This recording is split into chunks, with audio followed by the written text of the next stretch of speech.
Assalamu alaikum. Why don't we bring our chairs forward, inshallah? Yeah, fine. You're too old to sit at the back throwing things at the masjid, right? Fadl.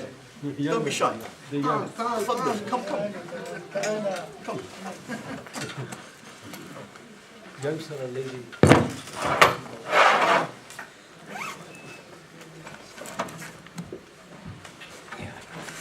I know you're feeling cold, right?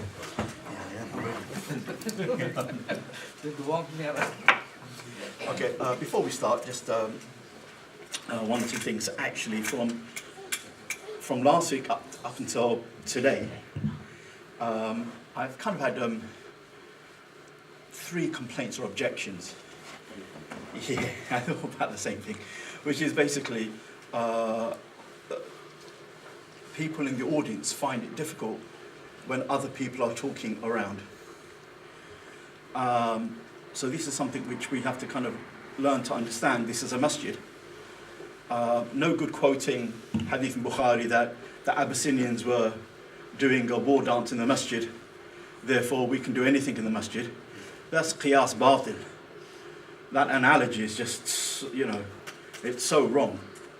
That the masjid can be used more than for prayer and dhikr, bila shak, no doubt at all. That the masjid, if need be, can be used for more than prayer and dhikr and Quran, then there is no doubt it can. It's mubah, it's jaiz to do so.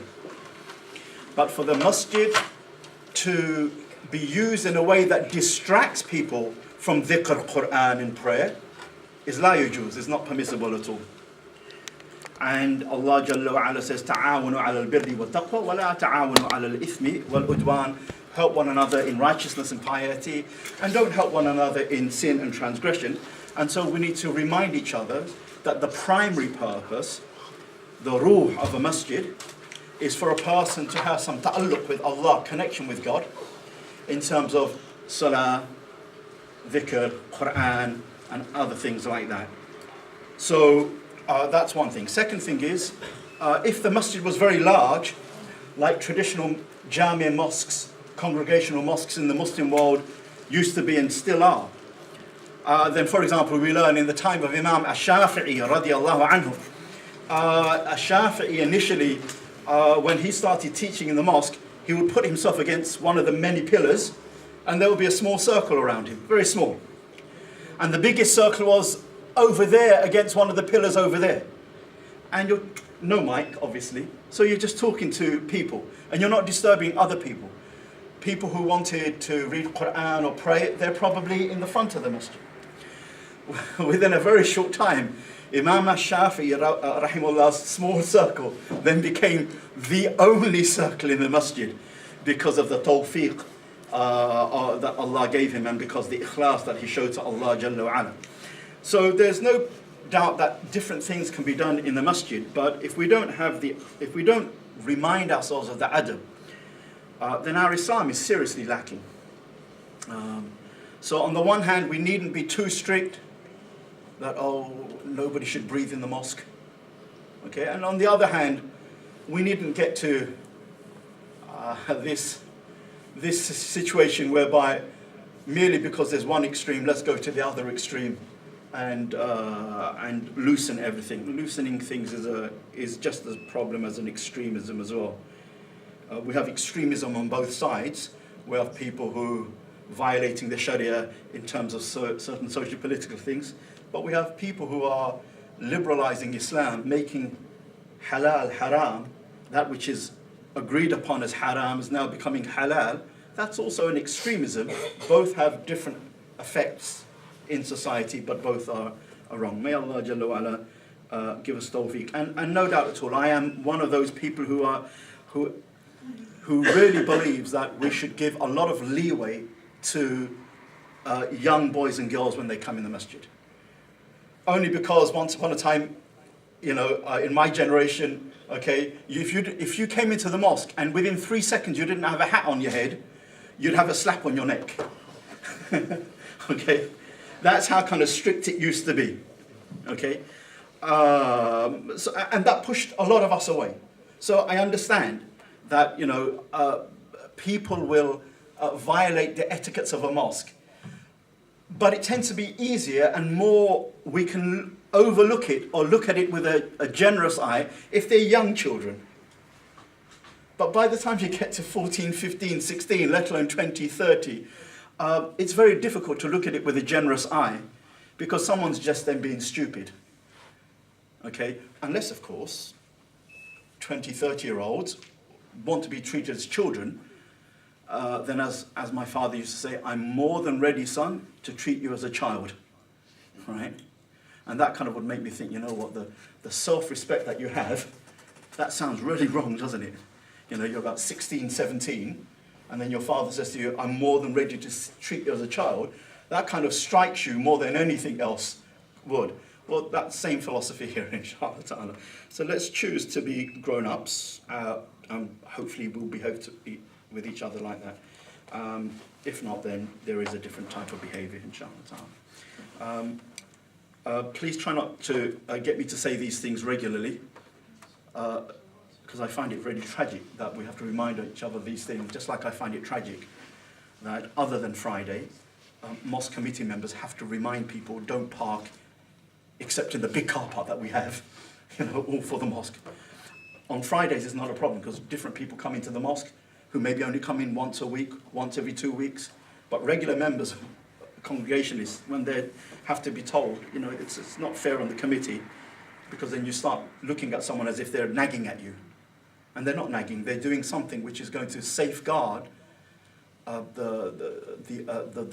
masjid and perhaps even the extension of the mosque, which has been an ongoing jihad, from what I understand. Okay, alhamdulillah, with that adab being said, Bismillah ar-Rahman ar-Rahim. Alhamdulillah, nahmaduhu wa nasta'inuhu wa nastaghfiruh. ونعوذ بالله من شرور أنفسنا ومن سيئات أعمالنا من يهدي الله فلا مضل له ومن يضلل فلا هادي له وأشهد أن لا إله إلا الله وحده لا شريك له وأشهد أن محمدا عبده ورسوله أما بعد السلام عليكم ورحمة الله. We continue looking into the seerah of the Prophet sallallahu alaihi wasallam, a window into the seerah of the Prophet alayhi salatu wasalam, khayru khalqillah, the best of Allah subhanahu wa ta'ala's creation. And last week, we were at the stage of, we're talking about that the call of the Prophet ﷺ, the da'wah of the Prophet ﷺ, after he received that initial revelation in the cave of Hira, the call has been a secret call. It's not been publicized. That's what is meant by sirri. It's not been made public, although individual members of the Meccan public have been carefully selected and the da'wah has been communicated to them. Many of them have not accepted it. Some of them have.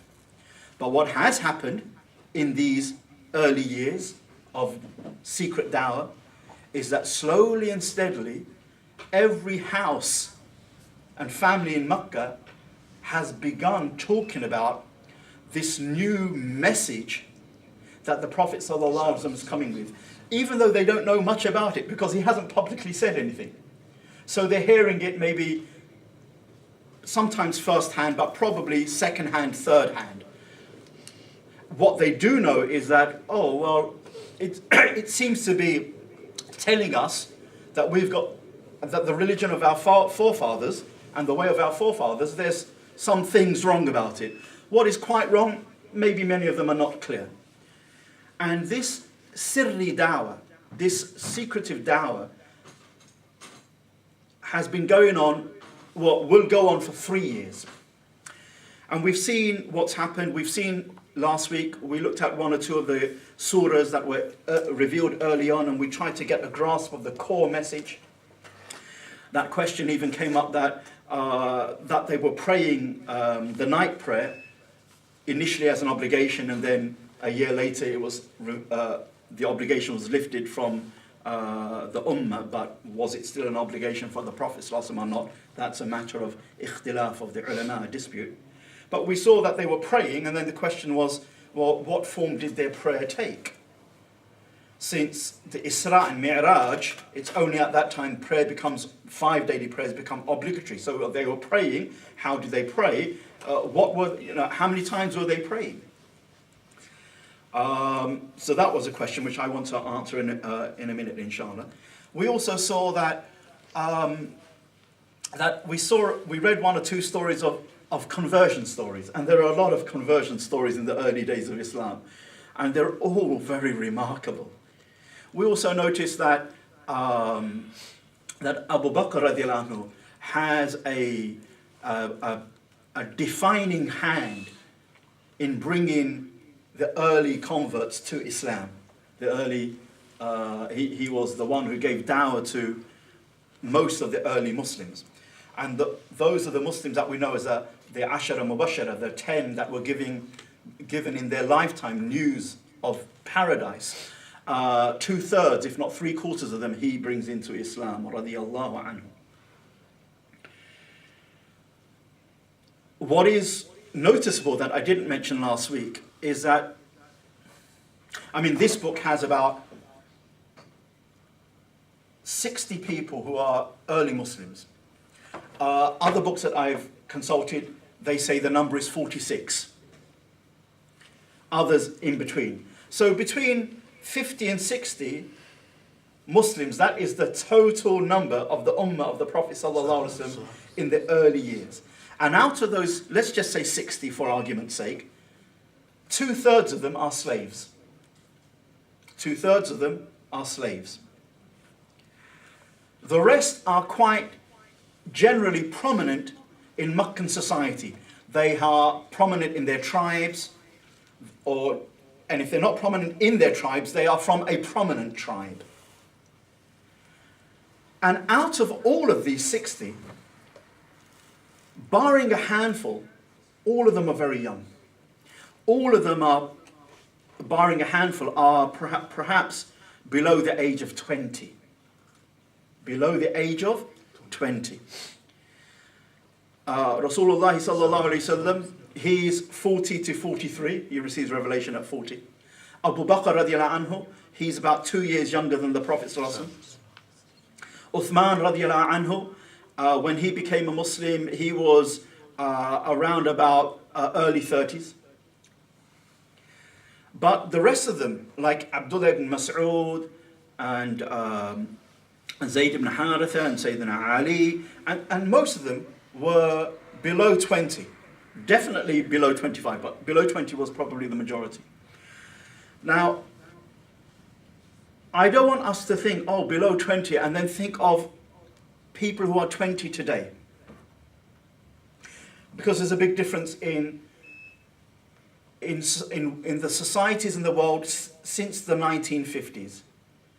In Western societies, since the 1950s, there has been a change in how we live. I want us to think, if I was a person living in Britain in 1930, 1940, 1950s, and I was 20 years old, how would I be? I would be exactly probably like my father. There is no such thing as a teenager. Before the 1950s, in the West, there is no such thing, not even such a word, as a teenager. The word or the concept of teenager is what we call a social construct. It's something that society imposes on people. It's not something which is fitri or biological. Biologically, a person is either young, he hasn't reached bulugh yet, so he or she is like a kid, and then at some biological age, when they reach bulugh, then they become a young man or a young woman. And in most societies, not just Muslim societies, most societies historically, by the time the woman was 13, 14, and some societies 10, 11, but in English society, it tended to be 13, 14 onwards. Biologically, she's ready to bear children. She's probably been trained in how to be a mother and a wife. Then you get married. What happens in the 1950s is just nice to know. Somewhere in the 50s, let's pitch it at the mid-50s. after the Second World War, okay, after the hardships of the Second World War, America in particular becomes hugely rich. Her industry and money coming is hugely rich. And Britain also is fairly rich, not like America. So the politicians of the time, the Prime Minister of the time said, we've never had it as good. And what happens is, you got all this money, families are now better off than they were previously, for various reasons, modernization being one of them. The fact that women were beginning to go out to work more so. They started in the war years, and then when the war ended, they're still wanting to go out to work, so they're now bringing in income as well. Various things. What happens is people think, okay, we got our kids now. Our kids are growing up, and these kids are coming quite often from quite well-respected, wealthy families. So these kids now have more money than their parents did. What to do with that money? The advertising industry, the powers to be, a bit of the devil, a bit of Iblis. Iblis had a definite hand in this, no doubt. The fact that American music is now coming into the country more readily. Hollywood, since the early 30s, has set up their movies and it's coming into the country. Various reasons, someone or some people invent the term and the idea of teenager. You're not young, like a kid, but you're not an adult yet. You're in between, a manzila bain, a manzilatayn kind of thing. And teenagers are, therefore, they have money, but they don't have too much responsibility. So they can spend on clothes, on food, on fashion, on going out. And that was the idea.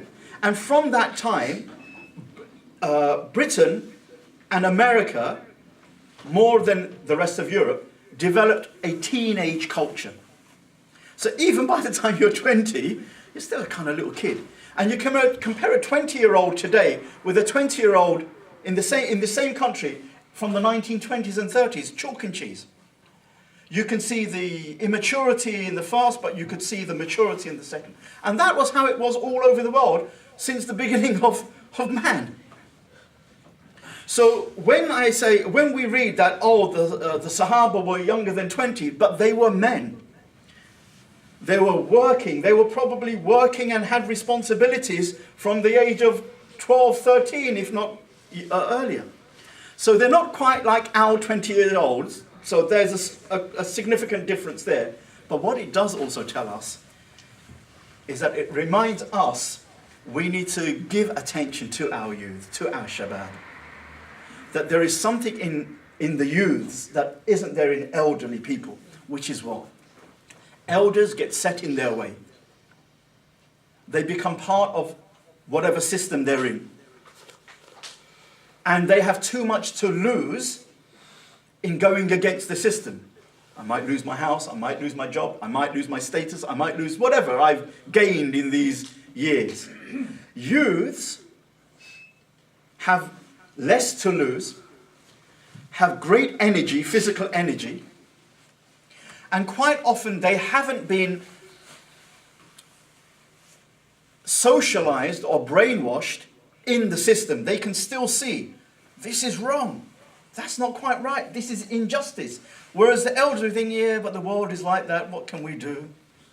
And just get on with life. And that energy of the youth is what the Prophet ﷺ understood and valued. And so the early Muslims, most of them were relatively young.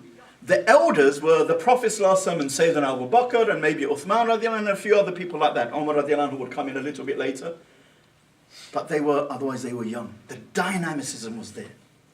And look at these young people. What were they grounded on? We saw last week. The Hajj was night prayer was an obligation for the first odd year. Okay? And then even when it was lifted, they were still doing this night prayer.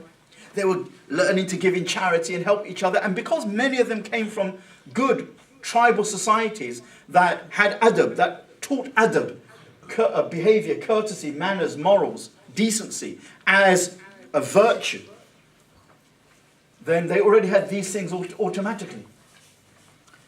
So you can begin to see the great qualities that these early Muslims had, let alone the energy of being young. And he, sallallahu alaihi wasallam, valued that a lot. So we are taught to value this a lot. Not to just wag our fingers at the youth, or to think about them, because the youths of today are the men of tomorrow, men and women of tomorrow. And we have a beautiful example in the Quran of Ibrahim alayhi salam. He's just a young man, young boy. They say, the Mufassirun say maybe he's 8, 9, 10, 11. And he does that thing with the idols. He breaks all the idols apart from the big one. He's just a shab, he's just a young boy. Then the qasas, the stories of Ibrahim in the Quran, in the fire, not in the fire, that was when he was young. Then he builds the house of Allah with his son. Those are when he's much older. But we look at the potential in a young person. Of course, this is a young person who's a Nabi, of course. Okay. And he's from the ulul azm min ar-rusul. He's from those messengers, those Rasuls who had the greatest resolve and connection. And he's Khalilullah, the beloved, intimate friend of Allah. So I don't want to... But look at the Quran is just reminding us the potential of the youths have. The potential of youths have. So we need to know we need to think of how to harness this potential. And I feel, and Allah knows best, so this is an opinion, this is not Shari, this is not Kitab and Sunnah, this is not Fatwa, this is just Ra'i, my Ra'i. So if you don't agree with it, you can throw it out the window. There's no, it's not, Deen or Islam. But it seems to me that on the one hand, we know that let's get them into the mosque or into the community centre and let them play pool and table tennis and computers and PlayStation and whatever. And we understand why that probably needs to be done for most youths. Okay? But on the other hand, if we continue to treat youth just as children, as teenagers, without giving them the gravity, the seriousness of life, and everything is play and amusement, they will grow up to be Muslims, practicing Muslims, who just want play and amusement, even in durus, lessons, ilm and everything like that. If the sheikh doesn't do a few somersaults and a magic trick, crack a few jokes, really something I really want to go to, then what have we done? We've just diminished everything. We've pulled everything down. So we need to carefully see how to do things. I have no answers, by the way. Okay? I have my children of my own. Every day is a learning curve. There's no book that you can follow, right? Let's just tawfiq, making dua to Allah subhanahu wa ta'ala, learning from your mistakes, asking elders, asking hukama, uqala, ulama. But we need to do something seriously with youths here. And may Allah subhanahu wa ta'ala give us and our shabab tawfiq and taysir. Okay, so that was one point. As regards to the just filling in a few gaps from last week before we start something new, there are a few riwayat, narrations, in which it is said, let me just turn to, that wudu and salah was taught from the beginning of wahi, from the beginning of revelation. Jibreel alayhi salam, according to one hadith in the Musnad of Imam Ahmad, that Jibreel alayhi salam taught the Prophet sallallahu alaihi wasallam ablution and salah in the early days of wahi, in the early days of revelation. However, that narration, by agreement of our hadith masters, is da'if. The sanad is weak, the chain is weak, not fabricated or it's just weak. But there are other hadiths that tell us, well, we know that they're praying, and we know that he must have learned that from somewhere. And we know that they're making wudu. For example, when the Prophet ﷺ, and we'll come to see the narration later on when he's publicly given the call, when he's abused physically by certain of the Quraysh, and his daughter, the lady Fatima, she's just a young girl, sees this and she's really upset, and he tries to calm her down. He also says to his daughter that, part of your calming down, go and make wudu. Go and make wudu. It will help you to calm down. So we know, and that's in Sahih Bukhari. We know, therefore, that wudu was there. There's a distinction though. Salah and wudu becoming fard is one thing. That happens after Isra and Mi'raj. Sorry, that happens 2 years before, after Isra and Mi'raj, 2 years before Hijrah. Wudu becomes an obligation, as does 5 times prayer, after Isra or during Isra and Mi'raj. But that doesn't mean to say that wudu wasn't taught or prayer wasn't taught before then. We know that they were praying and they were making wudu. Okay? And there is also a hadith in one of the seerah books, and I couldn't trace the chain, but it says that this person, Al-Kindi, says that he came from Yemen to Mecca to meet Al-Abbas, and Al-Abbas, the uncle of the Prophet ﷺ, is not yet a Muslim. And he comes and he's with Al-Abbas, and Al-Abbas is in the area where Abu Talib and his clan live, so the Prophet ﷺ is nearby.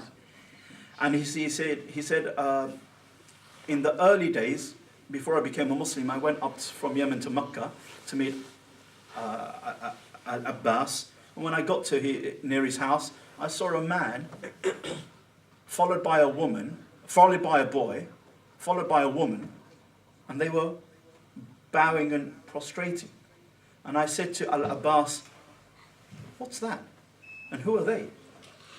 He said, "That is Muhammad and his new religion, his new way of worship. And the lady is his wife, and the young boy is Ali." Okay? Point being is there are a number of narrations, some mildly weak, some sound, that give us the idea that yes, Allah somehow taught the Prophet ﷺ the basic form of prayer and ablution. But it only becomes, and how many prayers were they praying? It seems like وَسَبِّحْ بِحَمْدِ رَبِّكَ قَبْلَ طُلُوعِ الشَّمْسِ وَقَبْلَ الْغُرُوبِ. Glorify your Lord before the rising of the sun and before the setting of the sun. Then our Mufassirun like Imam al-Qurtubi and Tabari and Ibn Kathir and others say that before Tulu Shams, rising of the sun, at Fajr time. So there's Fajr. And before it's Ghurub, and Asr time. That they were praying twice a day, with the night prayer for the first year being an obligation. Then the obligation is lifted, so they're still doing the night prayer in some form or fashion. So young adherents taught these great spiritual acts to connect them with Allah subhanahu wa ta'ala. And the dawah for 3 years is silent, is not made public, it's secretive.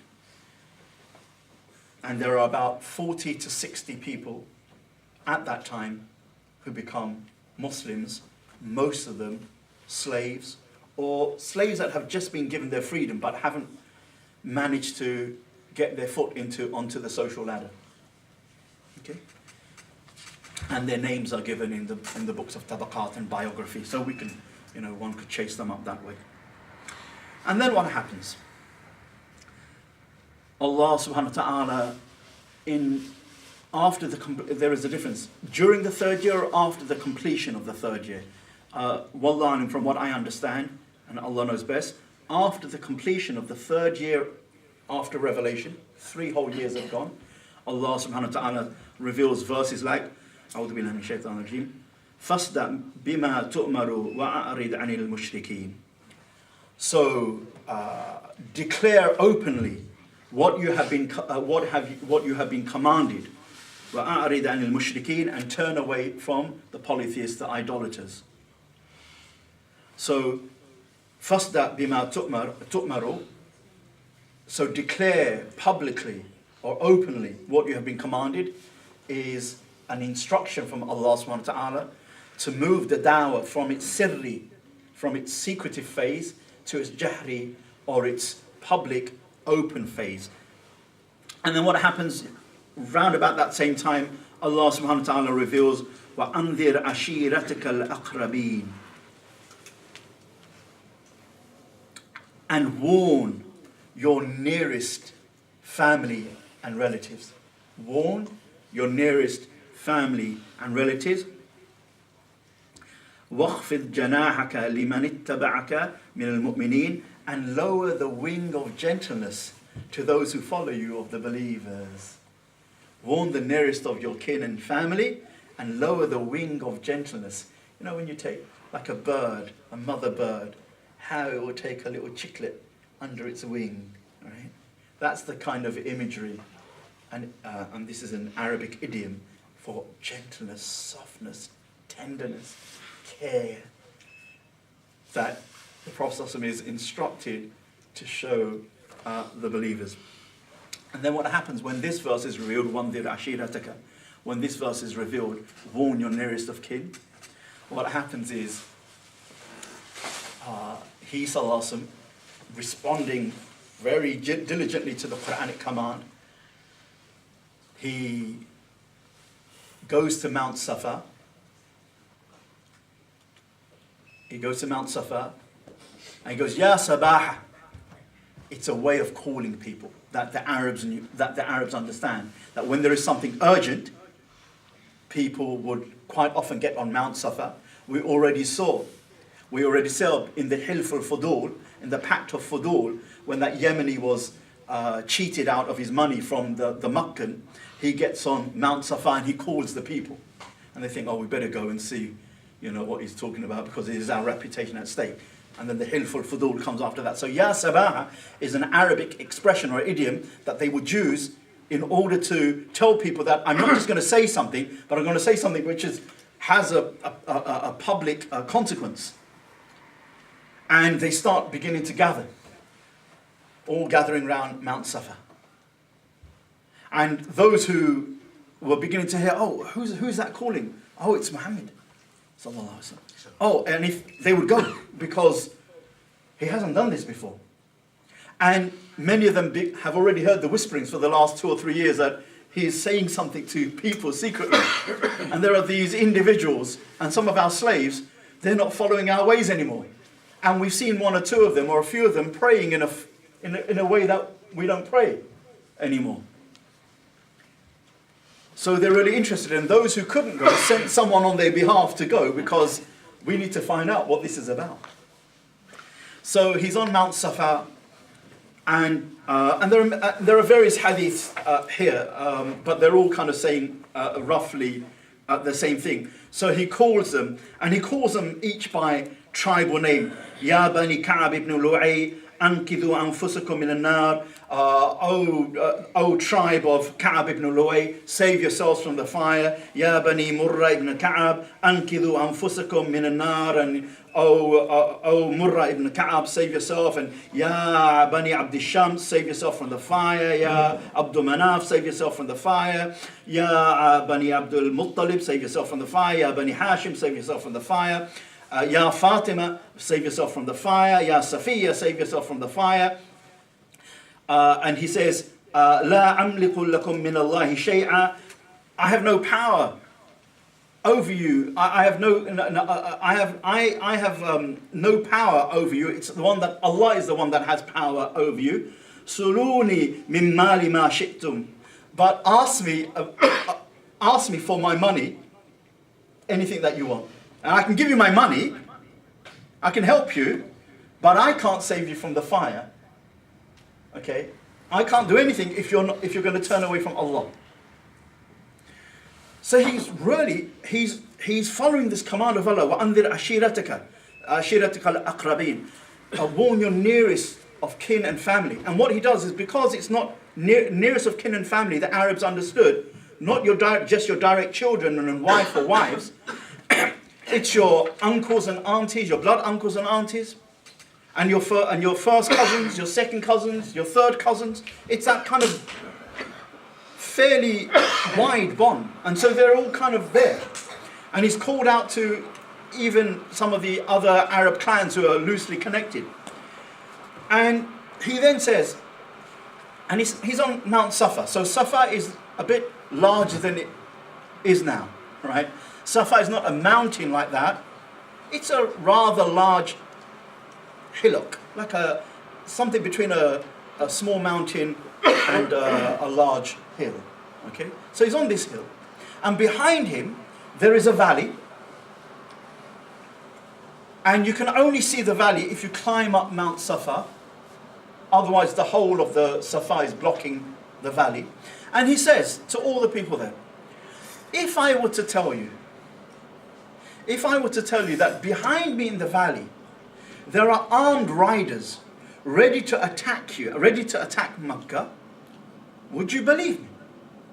And they say, we have no cause to disbelieve you, since we know you to be extremely truthful. We know you to be extremely truthful.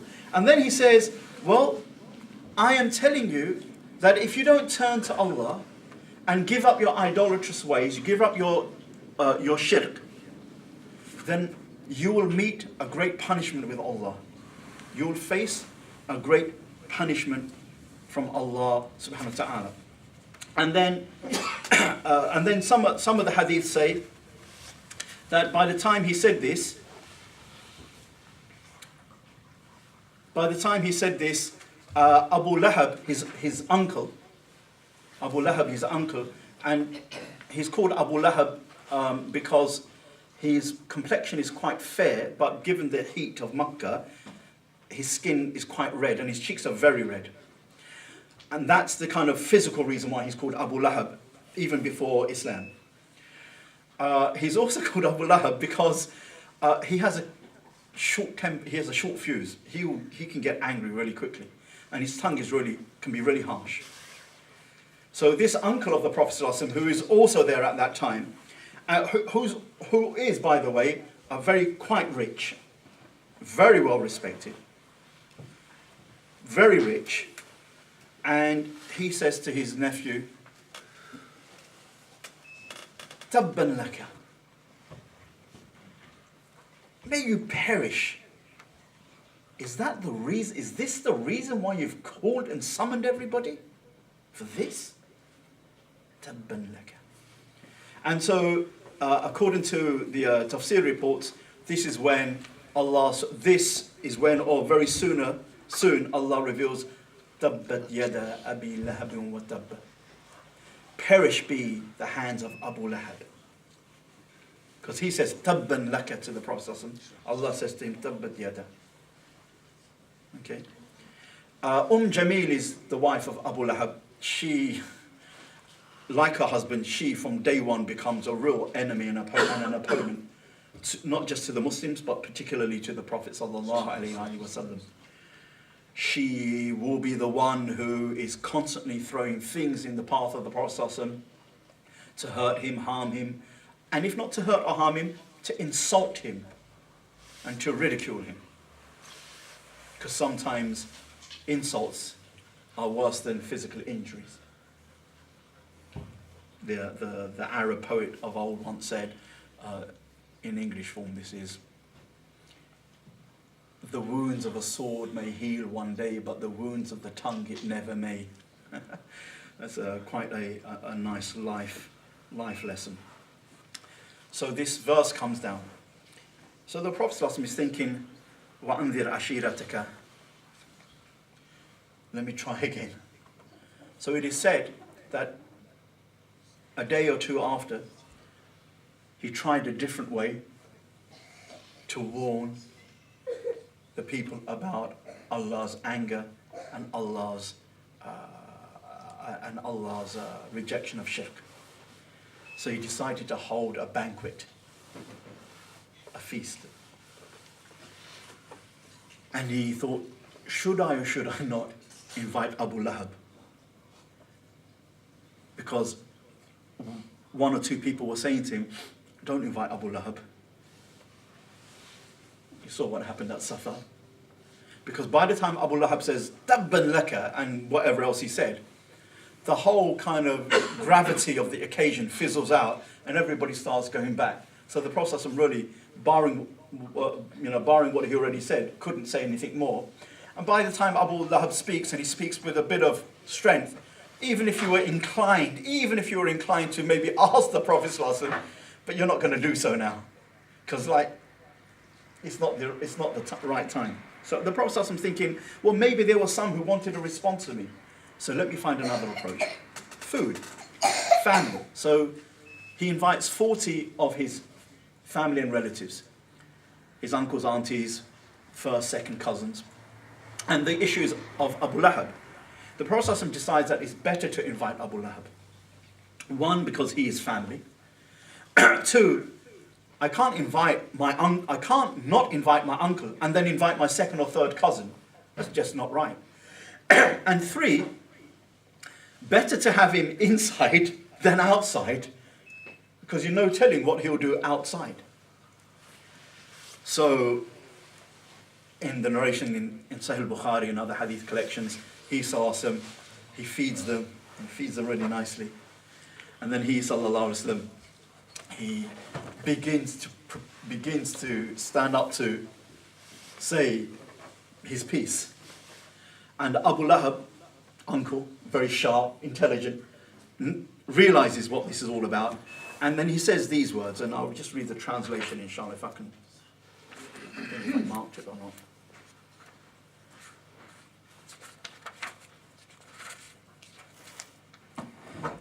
So Abu Lahab says these words. These are your uncles and cousins.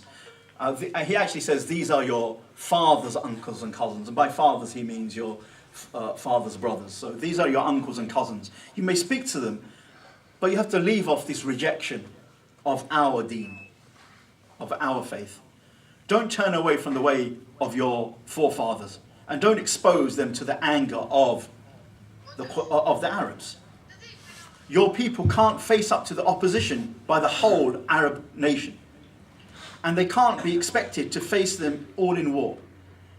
Your people are aware of what you intend to invent in their religion. They haven't been unaware of what you've been doing and what you advocate. And what do you advocate? Rebelling against our religion and against our traditions and what we've inherited from our forefathers. So take care, beware of yourself and of your father's offspring, meaning of your uncles and aunties and cousins. It's better for you to come back to our religion and the religion of your forefathers. Otherwise, we'll have to confine you, put you in prison, until you are cured of this madness and this illness. So that at least this way we can spare you from being attacked by other clans and other Arab tribes. It is better that your forefathers, your cousins and your uncles and aunties take you to task and imprison you if you continue with what you are upon, than for other Arab tribes and for other Quraysh people to attack you. I've never ever heard of anyone who calls his father's relatives anything worse than what you have done. And he says it in the most eloquent Arabic, which you would expect a Qurayshite, an educated Qurayshite to do. And the Prophet ﷺ hasn't even started, he's just given them food and he butts in like that. Again, the whole thing fizzles out, because who is going to now say anything positive after you have such an eloquent, powerful rejoinder that how dare you from an elder of the community? Fizzles out. So 2 or 3 days later, he's determined to do the same thing again. And again, the same thing comes up. Should Abu Lahab be invited or not? And the same answer, no, better to invite him. And this time he feeds them, and this time the Prophet ﷺ is quick off the mark, just in case, because he's learned now, hasn't he? And he gets up. Okay, and he gets up and he begins to tell them that they have to leave off idolatry and they have to turn to Allah subhanahu wa ta'ala sincerely. Otherwise they will face an imminent punishment, and he can't avert that punishment from any one of them. So that was the kind of these were the first attempts at public da'wah, but he was commanded by Allah to start with his family and relatives. So what can we learn from all that? And there are a number of narrations that are slightly different. One has more detail there, the other has less detail, that say more or less the same thing. The only other point I'd like to make is some of the seerah books have the 2 occasions reversed. So it's first the dinner, the 2 dinners come first, and then Safa comes second. And in other seerah books, including the 2 that I'm following, Safa comes first, Safa, and he's trying to invite the people. Then the private dinner comes second. Wallahu alam how it went, but we can see it's aimed at the family. So what are some of the lessons that we can learn from there that are relevant to us as well? Well, the first obvious one is that dawah, as a rule of thumb, inviting, let me be clear here, dawah is when one invites a non-Muslim to the faith. We don't do dawah to Muslims. There's no such concept, because they're Muslims. They're not invited to anything per se, or summoned to anything, because they've already answered the summons with La ilaha illallah Muhammad Rasulullah. To Muslims who are wayward, to non-Muslims, dawah is done. Dawah can be invitation, can be summons, can be call. To Muslims, it's a matter of al-amr bil ma'ruf wa nahi anil munkar. Commanding the good, forbidding the evil. It's about, and through the commanding good, through the tongue, through exhortation, through wa'ath, through bayan, through correcting them with the hand. Okay? This is what Muslims do to each other. Just as Allah subhanahu wa ta'ala says in the Quran, the believers, men and women, they are awliya one to another. They command the good and forbid the evil. Okay? So this is the way that we relate to each other in terms of reminding us and helping steer each other back onto the straight and narrow. Dawah is generally to Muslims and non-Muslims. So the first thing we learn is dawah generally should begin with families. Okay? And this is we're talking about when there is a Muslim and for example, his family are not Muslims, then one starts with trying to get them to Islam. One doesn't just stop there, one can move to other people, but why? Because family have a certain haqq, right. Family and blood relatives have a certain right greater than others. Those of us born into Muslim families who find our uncles and relatives and cousins wayward, then we try to give them wa'adh, exhortation, through the process of enjoining good and forbidding evil. I mean, the same kind of attitude, but it's just two different terms are generally kind of used. So that's one thing, the importance of starting with our families, either through dawah or either through wa'adh, exhortation and reminders, through the process of enjoining good and forbidding evil. And secondly, look at how the Prophet was concerned. What ways shall I use? Oh, let's use the well-known way. Get on Safa, make an announcement, and everybody's ready for. It's a bit like in this country, okay, during the wars, and even after the wars, even up until the 70s and the 80s, you would sometimes get a siren. Okay, during the wars, the siren was so that you can get in your bunkers and wherever else. Okay, especially in the Blitz in the Second World War. And then in many places on the coastal areas of Britain, even now, you have sirens to warn you of impeding floods. So there are ways that society develops to call people in an alarmist situation. When there's a grave situation, this is what we call it. The Arabs are Mount Safa, Ya Sabaha, and that will do the thing. So he's thought of that way. It's not quite worked out. And he's thinking, what another way? Oh, let me call this way. And he's even thinking, should I call this person? Should I not call this person? The second time he's even thinking, you know what? I made a mistake the first time. I didn't speak quick enough. Uncle got there. So the second time he's even more prepared. So the second lesson we learn is we should use all the effective ways and means to give dawah to people, or in the case of Muslims, to remind them of their deen. All the effective means. We will soon see later on in the hadith in Sahih Bukhari of Abdullah ibn Mas'ud radiallahu anhu that the Prophet, he says that the Prophet one day, he drew a line on the ground and he said, Hada sirat al-mustaqim, this is Allah's straight path. And then he drew lines, shorter lines to its right and left, and he said these are other paths. At the head of each of these other paths, there are devils inviting towards it. So here is he's doing a diagram, a drawing on the ground, on the sand, for example. So it's not just verbally, he's doing a vision. Okay? What I'm trying to say is, he, sallallahu alaihi wasallam, when we look into his blessed sunnah and seerah, we find that just great amount of effort, thinking, and wisdom went into calling people. He would send the one who belongs to the tribe to the tribe.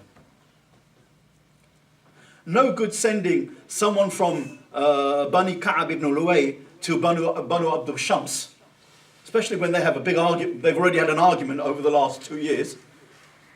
No, you send someone from that tribe to the tribe, just like Allah himself sent the Prophet to the people, and he's amongst the people. He's from their own people. Okay? Which is why when we give da'wah as, it's really important, Sheikh Mufti Taqi Hafidhullah Ta'ala mentioned not too long ago, that it's important to have lisan al-qawm, that you know the language of the people. And he also stressed that language of the people doesn't just mean speaking their language, it means speaking their language, understanding their habits, their behaviors, their norms, their culture, understanding their needs, their worries and their concerns. Okay? And Allah says that we never sent a prophet except that he had this lisan al-qawm. Otherwise, how can you reach out? They don't even know who you are, or you're just a total foreigner to them. So the second thing is finding the effective ways. Today, we have so many ways of reaching out to people. Each one of us should do da'wah through our character, no doubt. Each one of us should do more da'wah through our character and behavior, our adab and our akhlaq, than with our tongue. But with our tongue and with writing, with video clips on YouTube, with using the social media, tweeting, texting, whatever it be, all those are valid ways. Of course, some of those ways are more beneficial than not. Okay, but all of those ways should be used. If someone says, well, I don't know what to tweet, I don't know what to text, I can't really do a video and stick it up on YouTube. Fine, brilliant. Then, if this is a beneficial scholarly, some scholar has done some video that you found beneficial, and you're likely, and you think that other people will likely find it beneficial, then you have a, I'm not saying a fard, but you have a duty to send on the link. Then that will be your social media. Here is a text, tweet by some sheikh, some scholar, some alim, and it's mufid, it's very beneficial. Don't make up your own. Don't try to invent something and think, the third day I'm thinking what to write, 140 characters. Just retweet. Better to retweet and send the links of the ulama, okay, and the mashayikh, than our own products in most cases. Who cannot do that? You and I can't be so self. And you know what? I'm really a bookworm. Really, I personally, if I didn't need to text, I wouldn't text. And I have, one or two close friends who will tell you, how I am. Tweeting is like, oh gosh, And the only reason why I really got down to texting, actually, the only reason why I even had a mobile phone in the days when, when they were first coming out, for years and years, I didn't have a mobile phone. And people were calling me and complaining, whatever. I thought, I'm not going to get into this mobile phone business. And then some brother, may Allah bless him and may Allah guide us both, he out of his generous heart, he brought me £100 or £90 mobile. And he told me how much it was as well. The price, he said, look, I'm leaving the price on the box, Abu Aliyah. And his philosophy was, if I see the price on the box, and I know how expensive it is, £90 in those days, okay? It's not a smartphone in those days, those mobiles. He'll know that I have to use it. I can't now get rid of it or just leave it at home because it's £90. And he had already got me that little contract as well. I don't know, I can't remember if it was pay-as-you-go or whatever. So I was like really stuck with it, and I started using it. And the reason why I did that, and in many decades later tweeting and texting, well, because it's a good avenue for da'wah. I tend not to text or tweet You know, what I've had for breakfast, well, no, alhamdulillah, nothing today. You know, I'm going shopping. These are the tiles that I'm using in my bedroom or bathroom or whatever it be. You know, all those kind of frivolous, useless things, as if I'm so important that you've got to really know that, oh, wow, I'm standing at Asda's now and I just brought 2 cans of baked bean. You know, as if you know, your life is so shallow and hollow that you need to know this from me. And as if my life is so important. But anyway, who of us can't do those things? So there shouldn't be any self-righteousness in these things. Just keep away from being frivolous with social media, let alone haram with social media. That's all. And each of us can push out these things. So that's the second thing, finding the ways to reach out to do dawah. Okay? From elders to youngsters. Third thing is, look what happens on Mount Safa. He's also standing on Mount Safa. And what does he say? Before he gives him the warning, the message, the indhar, he says, if I were to tell you that behind me in the valley, there are armed riders ready to attack, would you believe me? Would you make tasdeeq of me? And they said, yes. Because you're Ameen, you're Sadiq. You're truthful, you're trustworthy. We've never known anything except that from you. And it's not a case because not every truthful one can be accurate. Not everyone who's truthful can be accurate. If the Prophet, for example, if someone is not standing on Mount Safa, if someone isn't, and if someone is just on the same level as people, how can he see over in the valley? So if, for example, if I were to say to you right now, okay, let's say that in front of all you, I'm trustworthy and truthful and I never lie. And then I say to you, right now, this very second, there are 100, I don't know, wicked people out there ready to harm us. You think, well, Bahadur's a good chap, right? But, how does he know that? Okay, how does he know that? You'd question it because there's a war between me and I've been doing a talk all this time. It's not like I've been texting and watching the news or whatever. So he's on Mount Safa, and they know he can see behind, and they know that he's been here already. He called them when they weren't there. So he probably could see. On top of that, he's truthful and trustworthy. There is no reason whatsoever, from the angle of trustworthiness and truthfulness, and from the angle that he can actually see if that's the case, to deny what he says. So what does he do? He re-establishes or reaffirms his credibility in their eyes.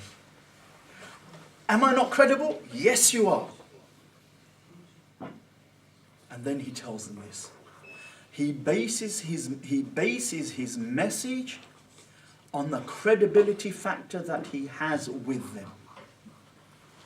He's not an unknown who they don't know. Is this a joker? Is this a liar? Is this someone who's trying to trick us? No, they have no doubt about the process of not being like that.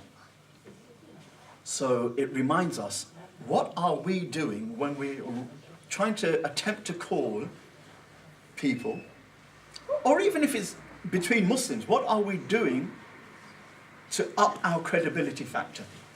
See, he is a person, who they know he'll never trick us because he's always helping people out. He's always helping the poor, giving charity, helping in any and every way he can. He's been doing that all of his life. So he'll never harm us. He's also very truthful. He never lies to us. So he had all these credibility factors. Not for the sake of, this was his nature, sallallahu alayhi wa sallam, because these are awsaful haqq, these are qualities of truth and beauty. So the third lesson is, what are we doing? He did that. What are we doing to up our credibility factor in society? Okay, it's really important. If I come and reach out to the people and they think, well, you don't even belong to this country. You don't even speak our language. How can we connect with you? Or, for example, I go to a university, for example, and there are professors there. There are lecturers there. And the nature of academia is that, if I've got the PhD and some guy here has not even got GCSEs, Why on earth should I listen to him? At least put someone in front of me who merits my similar rank or higher than me. Not all societies like that, but you can clearly see many societies are, including ours.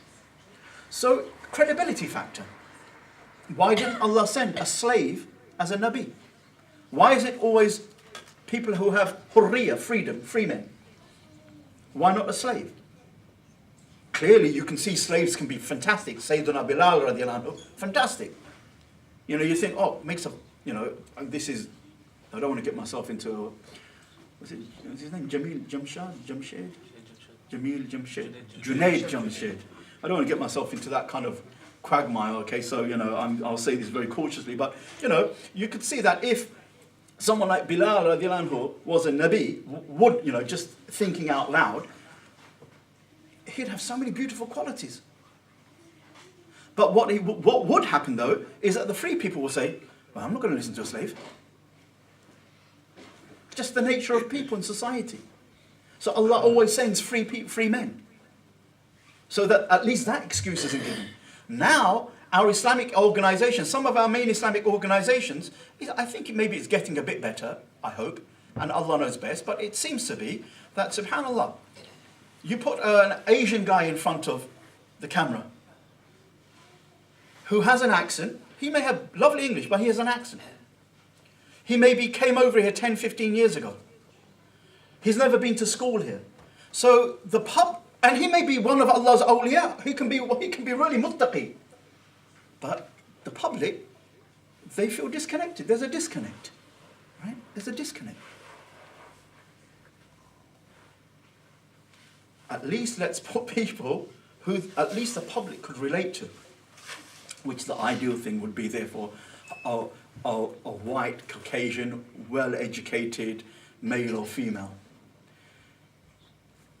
Why? Because the public, by and large, don't think of the public, oh, Whitechapel, and there's more to England and the UK than Whitechapel, or Bradford, or Leicester.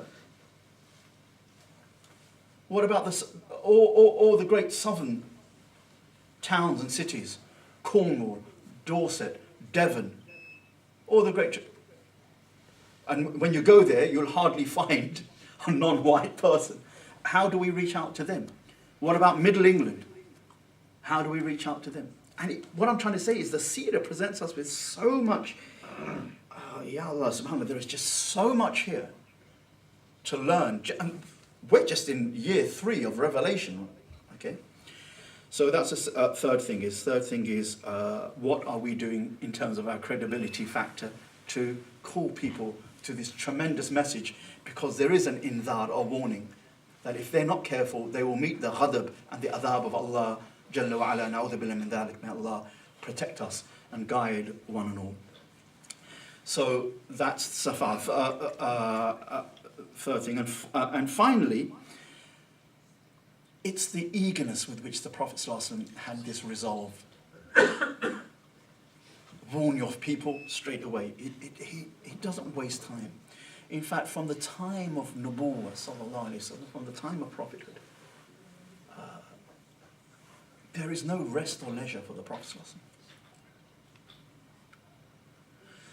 Because this isn't like, well, you know, I'm campaigning to be Prime Minister of the country, which is an important thing, no doubt, a very important thing. And, you know, towards the 1 year run up to the elections, you know, people who are on prime ministerial candidates or presidential candidates, they ride around in a bus and they go to all towns and they lack sleep and whatever. No. Yeah, but khalas, you become prime minister or not, life still goes on. In the days of Maggie Thatcher, one of the great Tory ministers, and he was set to become, that he will probably become the next prime minister. And I've forgotten his name at the moment. Michael Heseltine. Not Heseltine, because he resigned before. He comes on this week as well. Portillo. Yeah, Michael Portillo. Okay, when Portillo then lost that local election, okay, and that meant therefore he couldn't even stand as an MP, let alone a prime ministership in the future. People saying, "Oh, end of his life, end of." That's life carries on.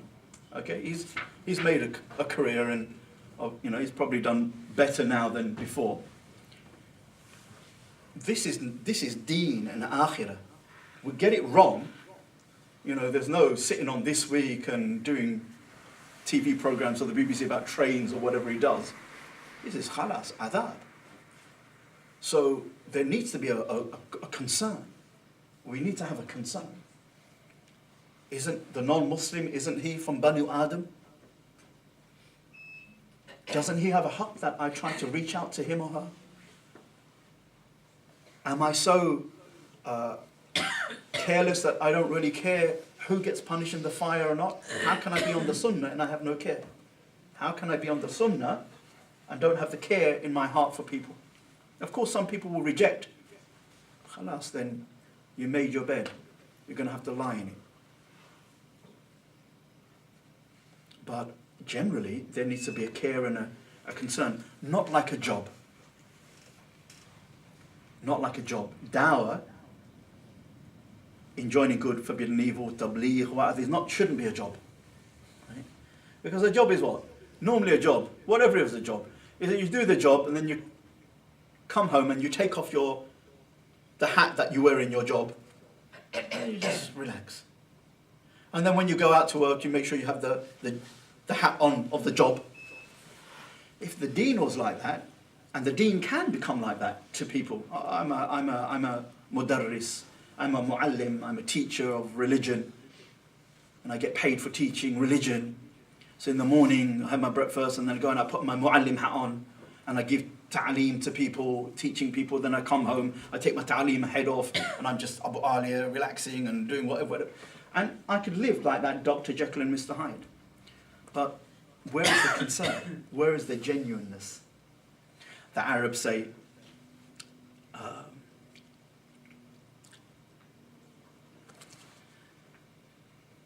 the Arabs used to have this custom that when someone dies in your house and you don't have many women in your house, then you could hire female mourners from the market. You pay some money, you bring them from the market, and they would weep and cry and wail. And then people around the house from different parts, and they could hear the wailing and the crying. Then you could say, yeah, that was a good janazah in my house. You see how loud it was, like that. There was that kind of attitude amongst the Arabs. So they would hire female mourners. And so the story goes in poetry form that one day this little baby died in the mother's arms. And there's only mother and daughter. And they're very soft people. So they can't make a lot of noise. So husband thinks, let me go to market, get the female mourners. He gets 4 female mourners. They come in the house, they're talking. And then they think, oh, the funeral's coming by. So they say, ah! And the husband comes in, no, not now. It hasn't come yet, not now. And they go, oh, right. And they start talking and laughing and whatever. And a little while later, they start mourning again because they think it's coming. And he goes, no, not now. And then it comes and they mourn and cry loudly and wail. And, father is happy, relatives and tribe is happy because, oh, that was good. And the poet says, the crying of the female mourners, of the paid mourners, can never be like the crying, the weeping of the mother in whose hand her only child died. Because one, it's just a job. The other is a haqiqah, it's a reality of the heart. It's a hal of the heart. Okay? Dawah has to be a hal of the soul of the heart. It has to be a state. It has to be a reality in there. Not just, oh, it's just a job. Because saving people from the fire, from Allah's ghadab, it can't just be a job that you and I do, because then it means that we don't understand anything of deen, of severity, and that we have very little insaniya in us, humanity in us, right? So these are some of the lessons, and there are many, many more lessons that you could actually see, but these are some of the lessons, inshallah ta'ala, and I think I'll stop there at 5 past, inshallah. Wallahu wa bi tawfiq. Any questions? I think it's quite interesting, but Allah subhanahu wa ta'ala gave a revelation to Prophet sallallahu alaihi wasallam about conveying the message to the public as well as to the family. I mean, the wisdom behind the fact that Allah subhanahu wa ta'ala said to the family when Prophet sallallahu alaihi wasallam already was doing that, you know. Absolutely. So is there some kind of like message to the general public now from this? Is this like a lesson to learn from? Yeah, the brother is just making that point that in the secretive dawah, the Prophet was already trying to think of what family member to give dawah to, and he had started that already. And yet Allah then says, call your warn your family. And it's true that he didn't warn every one of his family in the secretive period because he knew that some people just wouldn't accept it. So there's an emphasis on this family simply because of the haqq, the ties, the silatul rahim, the ties of womb. The ties of the womb, blood ties, are extremely important, not just in Islam, in human society as a whole, before the modern time.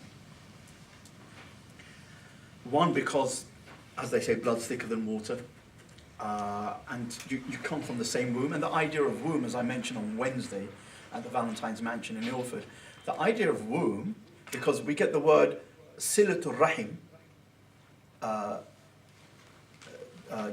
joining the ties, or tying the womb, means keeping the ties of relation. Silatul rahim means joining the ties of relationship. But the word rahim means womb as well in Islam. The word rahim, womb, mother's womb, is from rahmah. It has a connection with rahmah, mercy, because the womb is a mercy for the embryo, the fetus inside. But this rahim, this womb, is the same word that we use for relations, silatul rahim, which is an obligation. And the idea is that Allah, and I benefited from this because this is the lesson I took from South Africa some years ago, where I heard a sheikh on Jummah say, we choose our friends, but Allah chooses our family and relatives. I thought, subhanallah, barakallahu feekum. If I don't get anything else out of this South Africa trip, that's enough. MashaAllah, that's really, MashaAllah. And I remember, as soon as I got out of Jummah, borrowed the brother's mobile phone, phoned up my mum to see how she was, even though I had phoned her 2 days before, and then I phoned up one or two cousins that I hadn't phoned for quite a while. I remember going on thinking that. We choose our friends, but Allah chooses our relatives. So there must be a wisdom in Allah choosing our parents, our children, our uncles and cousins and whatever. And that's one thing. And the second thing about silatul rahim, joining the ties of relationships, is that rahim or womb generally grows bigger, doesn't shrink. You know, so if the womb starts shrinking, that's real problematic, isn't it? It should be, for the 9 months, it should be growing bigger. There's an idea of that the ties should be growing bigger, stronger, not be getting weaker. Okay? And that's why Allah subhanahu wa ta'ala says in the Quran, قُوا أَنفُسَكُمْ وَأَهْلِكُمْ نَارًا, save you and your family and your children from the fire.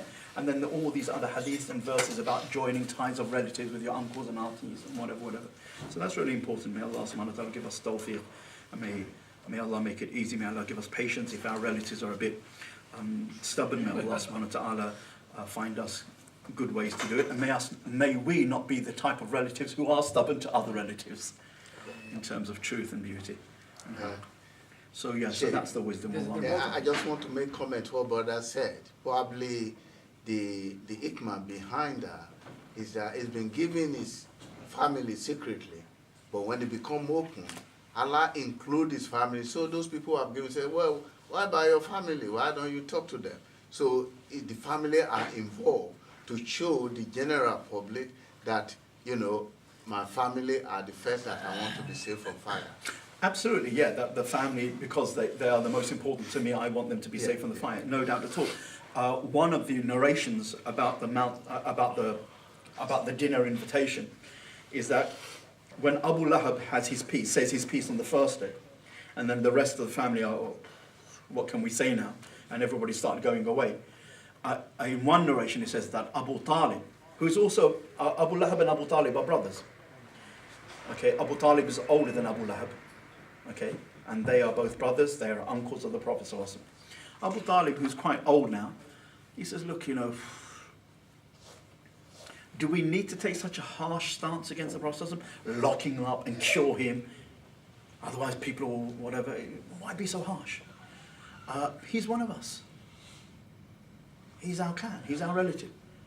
And our way generally is we support our relatives whether they're right or wrong. He's got closer ties with him, hasn't he? He has indeed. He has indeed. So Abu Talib says, look, you do what you want. Personally, I'm not going to leave the way of my forefathers. Whatever other people in our family wish to do, it's up to them. But you always have the clan support. There was a type of loyalty, clan support, family support and loyalty that has always been common in human societies, not just Muslim societies, human societies. All that Islam came to do is that when your clan and your family are wrong or doing injustice, don't support them in their injustice. Still be their family and have the ties, but don't support them in their injustice. That's the only thing that the Quran says. Otherwise, respecting ties of relationship is hugely important in Islam. And Allah knows best. So should we just have brother? Yes. Abu Lahab's credit, he on hearing the news of the Prophet ﷺ's birth, he freed. Absolutely, he freed a slave. Yeah, he freed a slave, and also he sent Thuwayba, one of his servant girls, to actually. She was the first person to give the Prophet some milk. Okay, before Halima came along, because she's coming from the desert. Thuwayba nurtured the Prophet ﷺ, and Thuwayba was sent by Abu Lahab. There is a great miracle there, though. You know, one of the ways that the enemies of Islam at the time of the Prophet could have shown Islam to be false or the Quran to be false, Abu Lahab had the best opportunity. See, because Tabbat yada Abi Lahabin wa tab, perish be the hands of Abu Lahab, may he be destroyed. Ma aghna malahu mimma wa ma kasab, that his wealth, his great wealth, will not benefit him anything. Have I missed out a verse there?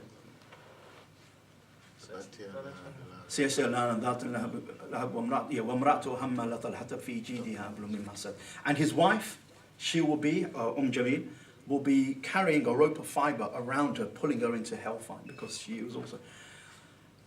From the earliest days of Islam, the Quran condemned by name that Abu Lahab will be in the hellfire, and his wife. The Quran doesn't do that with anyone specifically by name, but it does it with Abu Lahab. You'd think, if you was a bit political, they say it's the word of God, how can I make them turn away from this Quran and this Prophet? Let me become a Muslim. Then I can say, if I'm a Muslim, how can that verse be right? Allah subhanahu wa ta'ala had already foreseen. Well, of course, it's not foreseen. Allah doesn't foresee anything. It's just there. Allah knows. Period. Yeah. Period. Okay. No, I understand what you mean, but yeah, just. Yeah, absolutely. And this shows that the Quran came from the ghaibi source, Allah subhanahu wa ta'ala. It's kalam Allah. And it stakes itself. It says, look, you are in the hellfire. And he has all of these years to prove the Quran wrong. Not even politically in his mind, it comes to him, let me do this. Because the hukm is from Allah.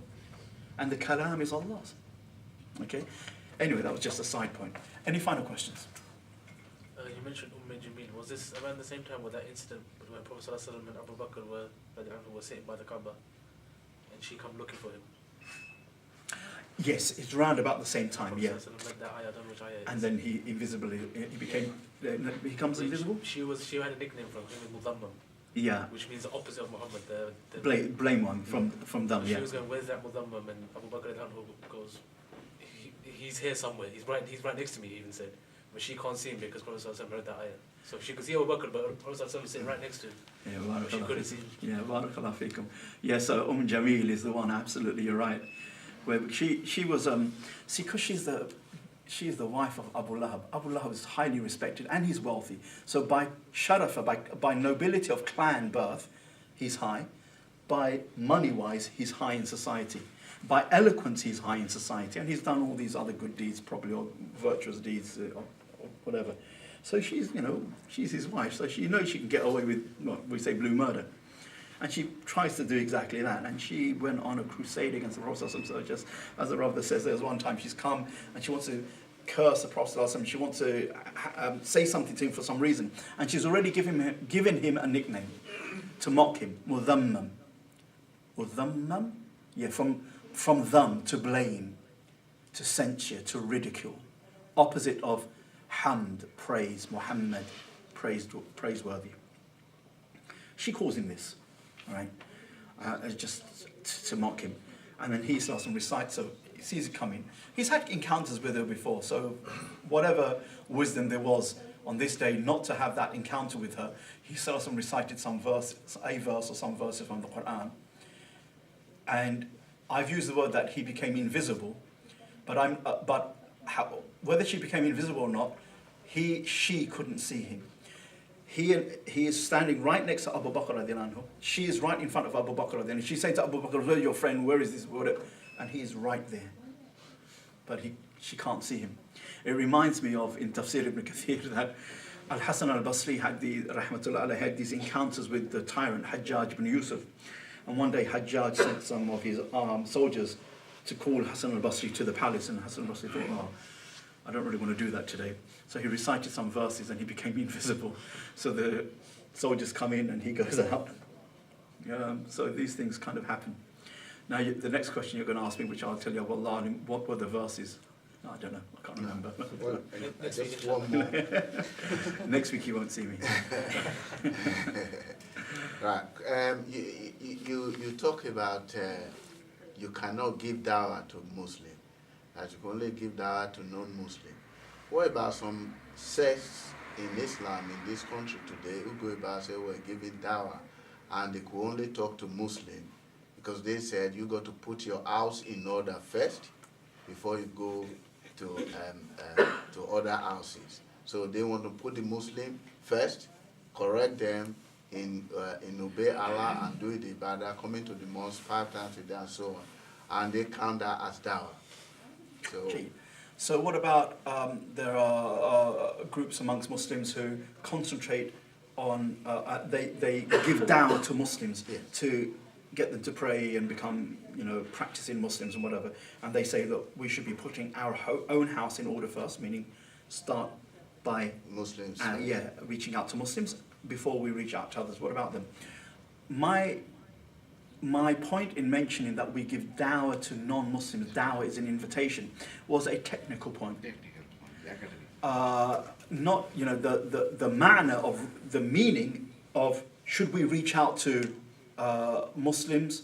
Yes, we should reach out to Muslims, but traditionally and technically that is normally called dawah, is to invite non-Muslims, but between Muslims, when we reach out to them or correct them, then we're doing amal bil ma'ruf wa nahi anil munkar, enjoining the good, come to prayer. Forbidden the evil, don't drink. That's between Muslims. If someone uses the word dawah, it's not a big thing. I'm doing dawah to my Muslim relatives. It's not a big thing. It's not shirk, kufr, bid'ah, whatever. It's a bit like I've just said in this talk, the early converts. Now some people, if you, in certain gatherings, I said, Abu Ali, you mean reverts. And they're really hot on revert, not convert. To me, it really doesn't matter. We know that we're talking about someone who was not a Muslim, then he became a Muslim. Whether you want to call him a convert or a revert. Except that I will say, if you want to be very strict about it, in the terms of ilm, knowledge, the Prophet ﷺ never said to anyone, you have re-entered Islam. It was just aslim taslim. Become Muslim, and he became a Muslim. Not he became a Muslim a second time. Because kullu mawludin yuladu ala al-fitra, every child is born upon the fitra, and the fitra here is Islam. Yes, every child is born upon Islam in that kind of loose, generic sense. But this is a person who's now consciously uttered, Ashhadu an la ilaha illallah wa ashhadu anna Muhammadan Rasulullah. So he's a Muslim. And so he converted to Islam, not reverted. The language of the Prophet ﷺ is not that you came back to Islam, is that you entered Islam. But if you want to be technical, then it should be convert, not revert. But in general speech, when there's a bit of flexibility, it's the English language, don't get everything right anyway, then I'm not really worried. Convert, revert, just go out and reach out to the people. But if someone's going to, as they do, they say, Abu Aliyah, no, it's not convert, it's revert, and they're going to make an ilmi issue out of it, then I'll say, no, brother, actually it's convert.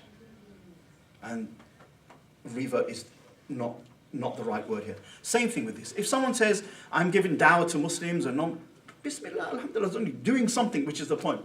But if someone says that, no, it is called dawah when you do it to Muslims, and they make a point about it, then it comes back to ilm, knowledge. And in knowledge, we generally find that dawah is for non-Muslims, amr bil ma'ruf, nahi an munkar is for Muslims. Khalas, that was the only point I was taking to make. Otherwise, I don't really mind if we're a bit fast and loose with these concepts, because they're not goals, ends in them. They're not goals in themselves or ends in themselves, inshallah. It's just when they become used like that. So that's one thing. Second part of it, keep our own house in order. There's a lot of wisdom there. The philosophy behind that is if I can get our house in order, then that just means another 1,000 people who can go out and reach out to non-Muslims. Whereas I might reach out to non-Muslim, and there might be 100 of them, and I might only be successful in 1 or 2. But it's hope that out of the 1,000 Muslims, bi'ithnillah, I can affect, because they're already on Islam, they've already got the elements of taqwa and iman there. I can maybe change 50, 100 of them, and then they will go out. Okay, so that's a good philosophy. And truth be told, given the nature of the ummah today, with its jahala, with its ignorance, with the ulama not being many in number anymore, and all of the problems we have, and given the world of the non-Muslims, we probably need people who do specialize in Muslims, dawah to Muslims, and dawah to non-Muslims. Even that is fine. Although, in our day-to-day life, let's try to do both at some simple level, but we do need specializations, people who just focus on. Jamaat al-Tabligh is an excellent example. I can't think consciously, do they consciously have definitive programs for non-Muslims? Not that do they not reach non-Muslims, they do.